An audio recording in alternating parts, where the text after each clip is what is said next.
Et tout d'abord, vous dépeindre un petit peu ce sur quoi on a travaillé et dans quel contexte.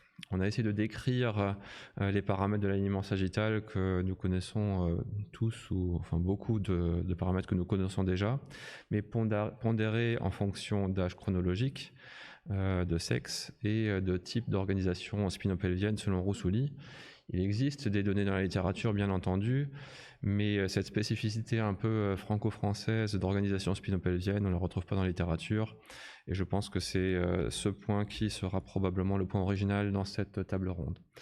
Pour faire suite à l'excellente communication de Jean-Marc Vital, et bien dans la suite, tout simplement, on a aussi pondéré les choses par la maturité squelettique, et donc ça s'inscrit parfaitement dans la continuité. Donc on a un plan de table ronde qui sera scindé en 3 parties, avec une revue des paramètres de l'alignement global.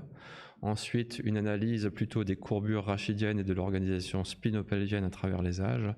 Et ensuite, on va faire un focus sur les mêmes paramètres, mais pondérés par l'âge squelettique.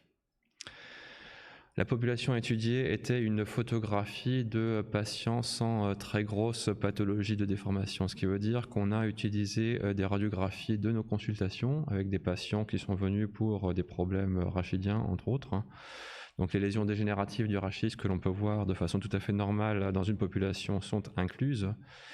N'étaient pas inclus les déformations de la colonne vertébrale, bien entendu, les fractures, y compris les fractures de tassement, les métastases, tout processus qui aurait pu provoquer une ostéolyse et bien entendu les patients déjà opérés.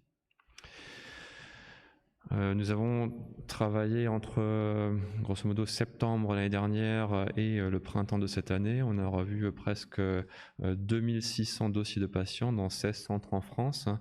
Donc là, on a quand même un travail qui est quand même assez phénoménal qui a été fait. Et je souhaite remercier tout particulièrement l'ensemble des 25 investigateurs qui ont travaillé d'arrache-pied, que j'ai embêté à plusieurs reprises pour compléter. Voilà. Eric Solo, notre méthodologiste également, et Philippe Rossouli avec qui on a beaucoup échangé et qui nous a beaucoup aidé.